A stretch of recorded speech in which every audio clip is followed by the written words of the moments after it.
సంవత్సరమంతా దేవుడు మనల్ని కాపాడాడు. కొంచెం పైకి లేవలేదు అట్లా కాపాడాడు. ఆయన యొక్క మహాకృపను బట్టి వినండి అందరు ఇక్కడ 2 నిమిషాలు గట్టిగా ఒక 20 నిమిషాల మెసేజ్, 20 నిమిషాల మెసేజ్ శ్రద్ధగా వినండి.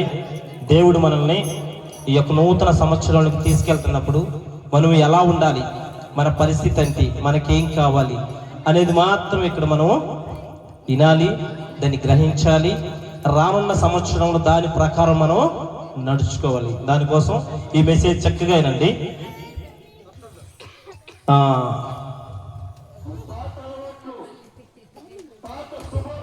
పరిశుద్ధ గ్రంథములో నుండి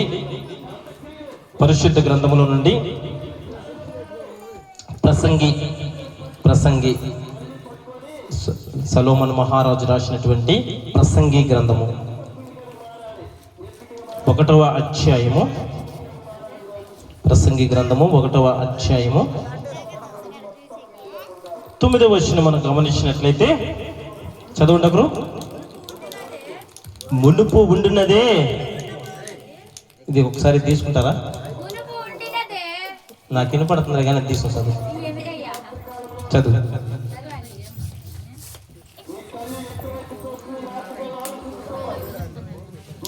మునుపు ఉండినదే ఇక ఉండబోవునది, మునుపు జరిగినదే ఇక జరగబోవునది. సూర్యుని కింద నూతనమైనది ఏదీ లేదు. ఇది నూతనమైనదని ఒకదాన్ని గూర్చి ఒకటి చెప్పును. ఆదియులు మనకు ముందుండిన తరములలో ఉండినదే. పూర్వులు జ్ఞానమునకు రారు. పుట్టబో వారి జ్ఞాపకము ఆ తరువాత నుండబో వారికి కలుగదు. చూడండి, భక్తుడైన ప్రసంగి అంటున్నాడు, అయ్య బాబు వినండి, సూర్యుని కింద నూతనమైనదంటూ ఏమన్నా ఉందా? చూడండి, గమనించండి ఒకసారి. ఇప్పటి వరకు మనం నూతన సంవత్సరం కోసం రేపు దిన ప్రాయంలో ఇంకేదైనా పట్టుకున్నాం అనుకో, సంవత్సరం అంతా ఇదే జరిగింది, మీరు అది చేయొద్దు. ఏం చదువుతాం మనం? సంవత్సరం అంతా అదే జరిగింది, రేపు అది చేయొద్దు. అన్నం తినవా మనం? నూతన సంవత్సరం ఆనందింటికి రోజు తినాలని ఆపేస్తావా? అయితే అంటున్నాడు భక్తుడైన ప్రసంగి అంటున్నాడు, మునుపు ఉండినదే ఇక ఉండబోచున్నది, మునుపు జరిగినదే. గమనించినట్లయితే నూతనమైందంటూ ఏది ఉందంటే చూద్దాం పరిశుద్ధ గ్రంథం ప్రకారం. ప్రియ సహోదరులారా, తూర్పున సూర్యుడు ఉదయిస్తాడు. నిన్న ఉదయించాడు, ఈరోజు ఉదయించాడు. రేపు డిసెంబర్ 31వ తేదీ ఉదయించినటువంటి సూర్యుడు అస్తమించాడు. ఇప్పుడు మళ్ళీ తిరిగి రేపు 6:35 అదే సూర్యుడు తూర్పున జనవరి 1వ తేదీ ఉదయిస్తాడు. మరి సూర్యుడు ఏమైనా పాత నుంచి కొత్తగా వచ్చాడా? తూర్పే సూర్యుడు ఉదయిస్తాడు, పడమట అస్తమిస్తాడు. అదే సూర్యుడు ఉదయిస్తున్నాడు, అస్తమిస్తున్నాడు. ఏమైనా కొత్తదనం ఉందా? 2025 సంవత్సరంలో ఎర్రగా ఏమైనా వచ్చాడా సూర్యుడు? లేకపోతే ఏమైనా నల్లగా తయారవుతున్నాడా? చంద్రుడు ఉన్నాడు, ఆయన రాత్రి వేళ చల్లటి వెలిగిస్తూ ఉంటుంది. అదేమన్నా 2023లో ఒకలాగా, 24లో ఒకలాగా, 25లో ఒకలాగా, రేపు రానున్న 26 సంవత్సరం వేరుగా ఉంటుందా? ఏమన్నా ఏముండదు. అందుకే భక్తుడు అంటాడు, ఏం చెప్తున్నాడు అక్కడ? సూర్యుని కింద, అక్కడ చదువునా మర్చిపోయారా? సూర్యుని కింద నూతనమైనదంటూ ఏమి లేదు. చూడండి అయ్యా, నూతన సంవత్సరం వస్తుంది, రేపు బండ్లు ఉన్నాయి కదా, కొత్తగా కడగండి, వాటికి పసుపు నీళ్లు చల్లండి. ఏం చేయాలి? పసుపు నీళ్లు చల్లండి, గంధపు చెక్క తేండి, దాన్ని కడిగి దాని మీద వేయండి. రేపు ఉదయాన్నే మన ఇంటి ముందు ముగ్గులు వేయండి, హ్యాపీ న్యూ ఇయర్ అని రాయండి. ఎలా రాస్తాం? హ్యాపీ న్యూ ఇయర్ అని రాసుకుని సంతోషించి సంబరాలు చేసుకుందామని అంటారు. కానీ భక్తుడు అంటున్నాడు, నూతనమైందంటూ ఏముంది? సృష్టిలో నూతనమైంది ఏమీ లేదు. నిన్నున్న వ్యక్తులమే రేపుగా మనం ఉంటాము. ఆ దేవుని మహాకృపను బట్టి, ఆయన ఇచ్చిన ఆయుష్కాలను బట్టి దీర్ఘాయు చేత ప్రభు మనల్ని నింపుతున్నాడు. అందుకే అంటున్నాడు ప్రసంగ భక్తుడు, మునుపుడిదే ఇప్పుడు ఉంటుంది, ఇప్పుడున్నదే రాగాల కాలంలో కూడా ఉండబోతుంది. ఈ 2026వ సంవత్సరంలో దేవుడు తను ఏర్పాటు చేసిందే జరగబోతుంది, కానీ కొత్తదంటే ఏమీ జరగదు అంటున్నాడు. అందుకే నూతనమైన ఏమన్నా ఉందా అంటే నిన్ను నువ్వు నూతన పరుచుకోవాలి. నూతన సంవత్సరంలో అడుగు పెడితే దానికంటే శ్రేష్టమైంది ఏమి లేదు అంటున్నాడు. ప్రియా సహోదరులారా, నేను అంటున్నాను, నూతనమైందంటే ఎలా ఉంటుందంటే, నిన్నటి వరకు భర్త భయంకరంగా తాగి వచ్చి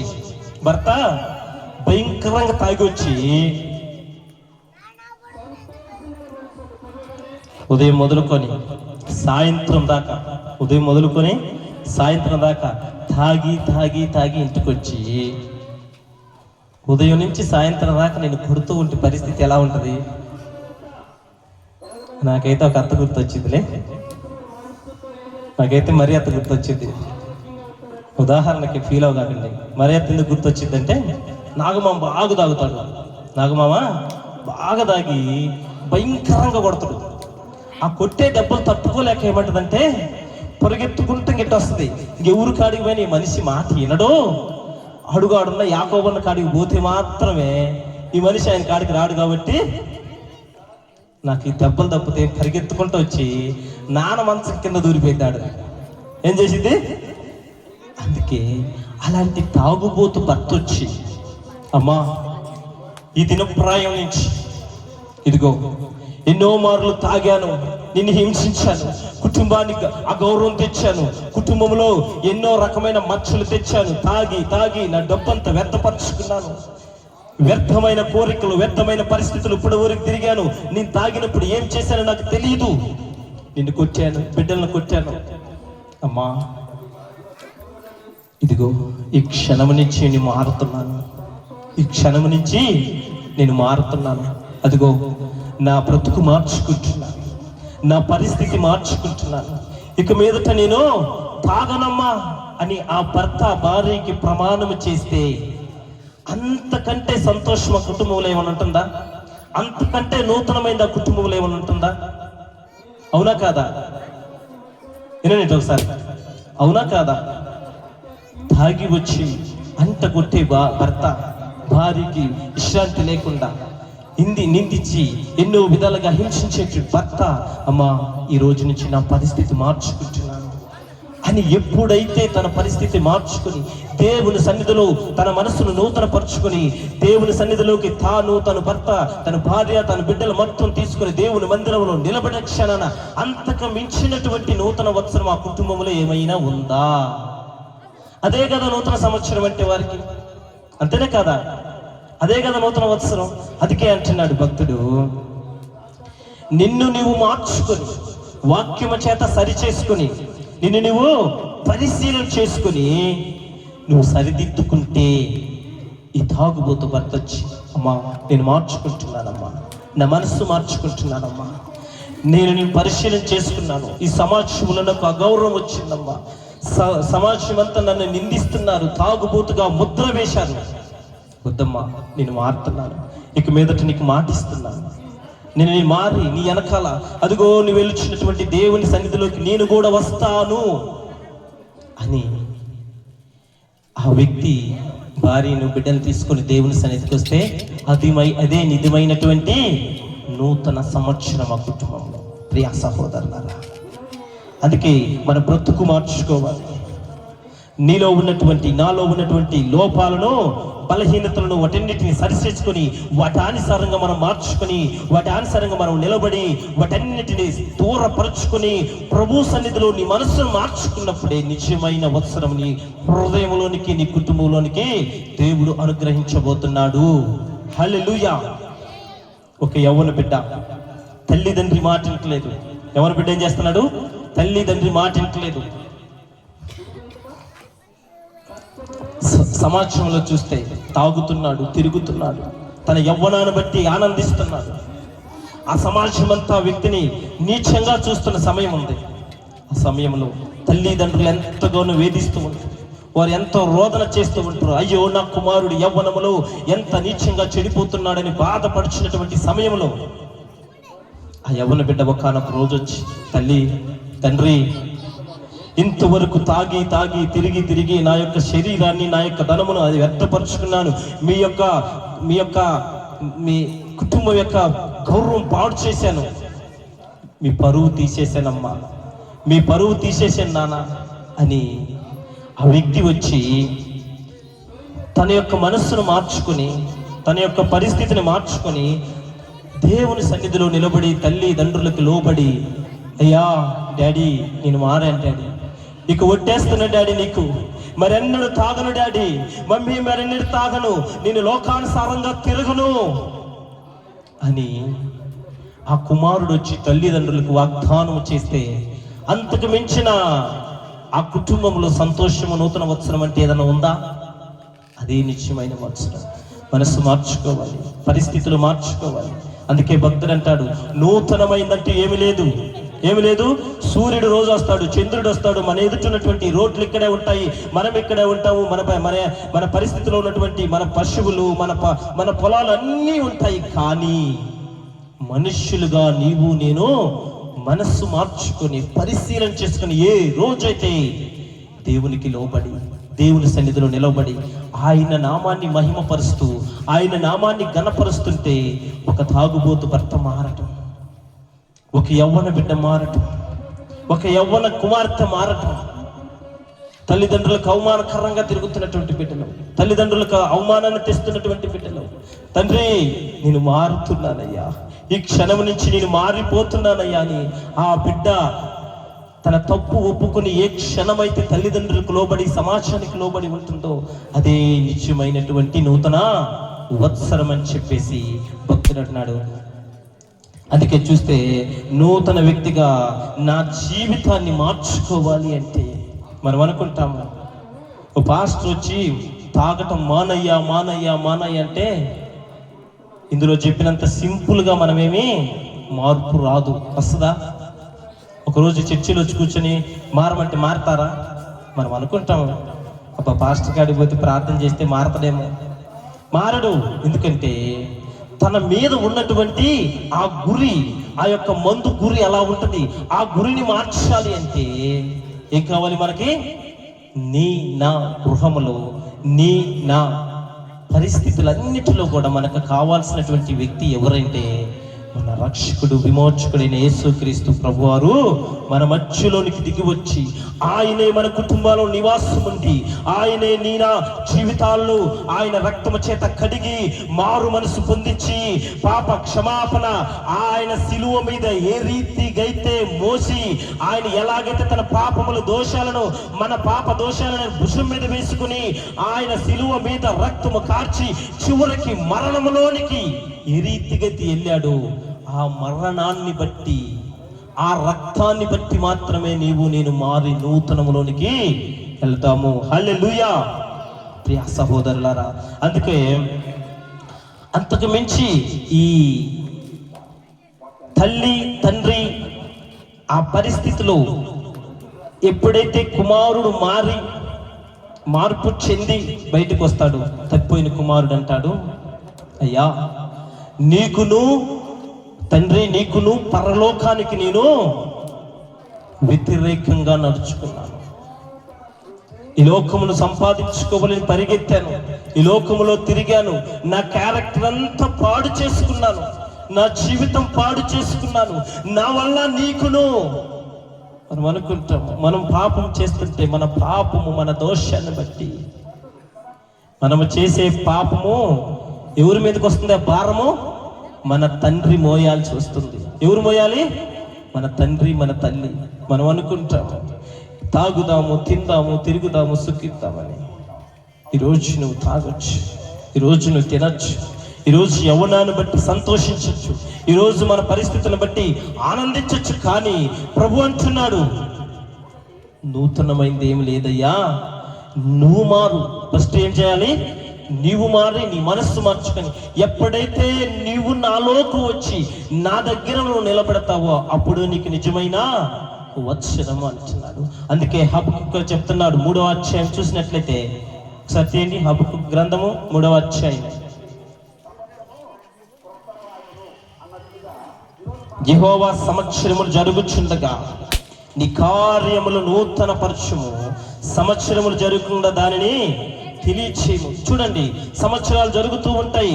జనవరి 1వ తేదీ నుంచి డిసెంబర్ 31 జరుగుతుంటాయి. కానీ ప్రభు ఏమంటున్నాడు అంటే సంవత్సరాలు జరుగుతూ ఉంటాయి కానీ ఆ కార్యాలు ఏం చేయాలంట? నూతన పరుచుకోవాలి. ఏంటి? నీ హృదయాన్ని నూతన పరుచుకోవాలి, నీ పరిస్థితి నూతన పరుచుకోవాలి. ఉదయం ఎక్కువ లేచిన కాడి నుంచి ప్రభువుని ఆధారపడే ఆ అనుభవంలోనికి నువ్వు రావాలి. ప్రభు సన్నిధిలో నిలబడే అనుభవంలోనికి రావాలి. ప్రభువుని కుటుంబానికి ఆహ్వానించే అనుభవం రావాలి. ప్రభు సన్నిధిలో నిలబడి ఆయన నామాన్ని మహిమపరుస్తూ నా ప్రభువు సమస్తము కార్యములు చేయగలడు అనేటువంటి అనుభవంలోనికి నువ్వు ఎప్పుడైతే రాగలుగుతావో ఏం చేయాలి? నా ప్రభువు నన్ను నడిపిస్తాడని నమ్మాలి.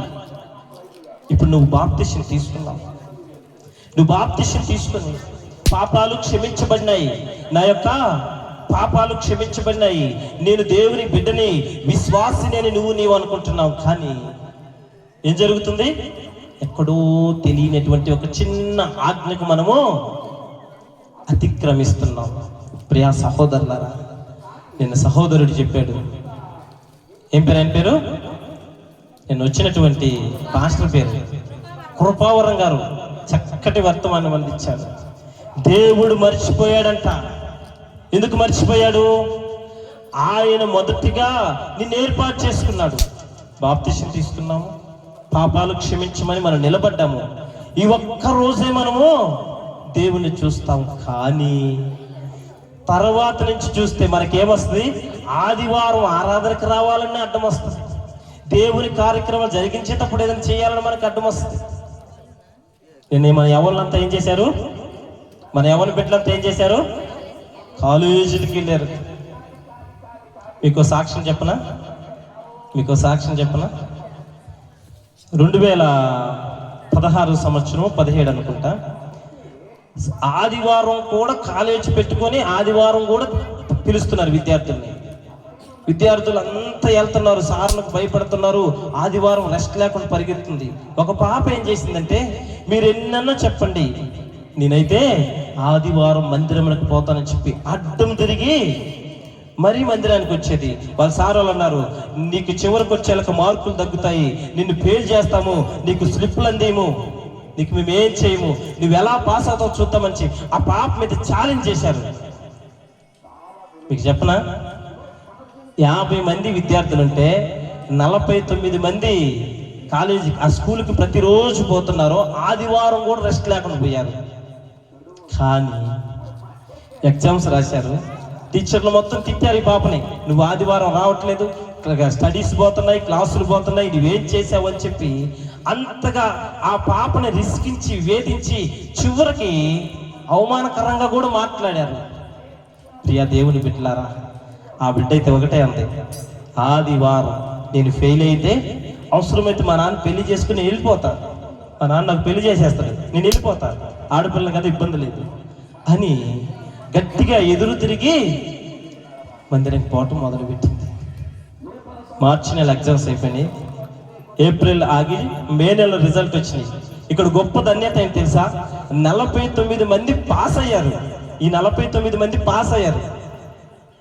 కానీ చర్చికి వెళ్ళిన ఈ అమ్మాయి పరిస్థితి ఏంటి చెప్పనా? దేవుడు ఆశీర్వదించి ట్రిపుల్-ఐటీలో ఆ మండలం నెంబర్ 1 ర్యాంకర్గా అమ్మాయికి జాబ్ వచ్చింది. హల్లెలూయా! చెప్పట్లు కూడా దేవుని నామమున మహిమపడతాం. దేవుని పని చేస్తే, దేవుని సన్నిధిలో నిలబడితే మనం అనుకుంటాము ఆదివారం మనము చర్చికి పోకుండా కూడా మనం చదివితే పాస్ అవుతాం మనం అనుకుంటాం. కానీ దేవుని సన్నిధిలో కూర్చొని దేవుని నామాన్ని మహిమపరిచి ఆ ఒక్క దినాన దేవుని మీరు ఆరాధించండి. ప్రభు దానికి రెట్టింపైనటువంటి ఆశీర్వాదాలు, దీవెనలు ఆయన మన జీవితంలోనికి దయచేయబోతున్నాడు. హల్లెలూయా! అందుకే ప్రియ సహోదరులారా, మన జీవితాలు మారాలంటే, మన జీవితాల్లో ఉన్నటువంటి పరిస్థితులు మారాలంటే ముందుగా మనము కృంగిపోయిన జీవితాల నుంచి బయటికి రావాలి, వ్యసనంలో నుంచి బయటికి రావాలి, పాపములో నుంచి బయటికి రావాలి. ఇప్పుడు ఆల్రెడీ దేవుడు మనల్ని పాపములో నుంచి బయటికి తీసుకొచ్చాడు.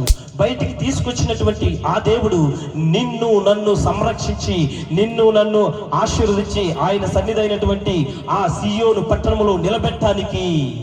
సియోను పట్టణం అంటే మనం ఇప్పుడు అమెరికా దగ్గర ఉన్నటువంటి యూరోప్ దేశం పోతే రాదు. ఎక్కడుంది సియోను పట్టణం? ఇప్పుడు మనకి ఆ సియోను పురం ఎక్కడుంది? ఆ యొక్క సియోను పురము ఇజ్రాయిల్ ఉంది. మరి ఇప్పుడు నువ్వు ఇజ్రాయిల్లో పోతావా? మరి ఇప్పుడు నేను సియోను పురాన్ని చూడాలి, సియోను పట్టణాన్ని చూడాలి, సియోను దేవుడు నివసిస్తున్నటువంటి ప్రాంతాన్ని చూడాలి. ఆ సియోను దేవుడు ఉన్నటువంటి ఆ గృహములో నేను ఉండాలి అనుకుంటున్నాము. ఆ గృహం మనం పోవాలంటే ఈరోజు మనం ఇజ్రాయిల్ వెళ్ళలేం కదా. ఎక్కడుంది? అది గదిగో నీకు ఏర్పాటు చేసినటువంటి దేవుడు ఏర్పాటు చేసినటువంటి ఆ పట్టణము, ఆ పురము పరిశుద్ధమైనటువంటి దేవాలయం. హల్లెలూయా. నీవు నేను ఆ దేవాలయంలోకి వెళ్ళి నీవు నేను ఉదయకాలం లేసి ఏకూచామున దానియేలు దినమునకి ఎన్ని మార్లు ప్రార్థన చేశాడు?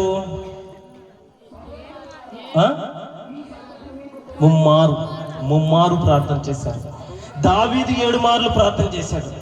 కానీ మన జీవితంలో మనం పనులకు వెళ్ళొచ్చు, ఇంకొకటి చేయొచ్చు. కానీ ఎన్ని చేసినా ఏది చేసినా మనం చేయాల్సిన పని ఏంటి?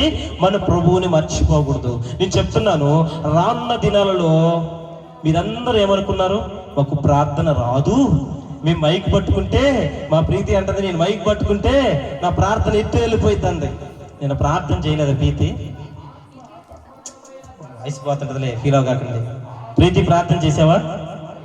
దేవకర్ణం ప్రార్థన చేసిందా? మరేమో ప్రార్థన చేసిందా? ఇంకా మార్సినమ్మ చేసావా? చేయలా. ఇంకా రాయలమ్మ చేసిందా?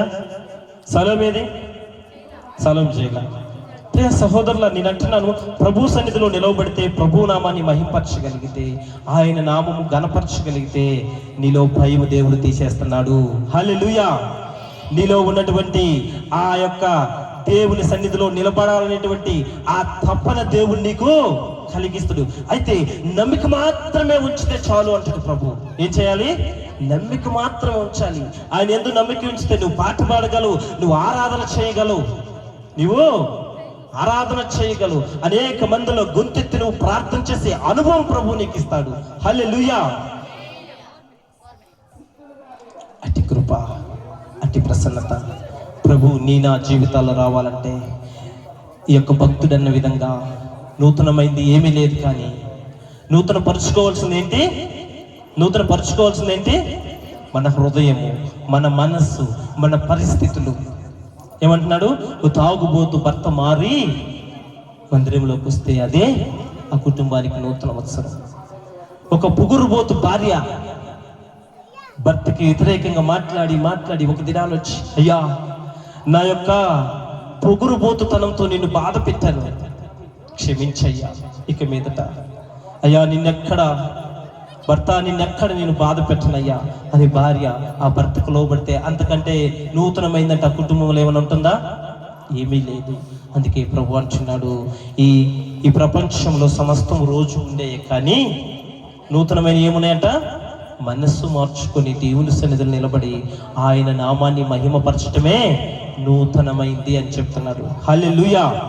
అట్టి కృపాధన్యత, అట్టి నూతన వత్సరము మన కుటుంబంలోనికి ప్రభువు బహుగా ప్రసాదించునుగాక. అందుకే ప్రభు ఒక్క కీర్తన చదువుకుందాము. 51వ కీర్తన 5వ వచనం చదువుకొని మనం కేక్ కటింగ్ లోకి వెళ్దాం.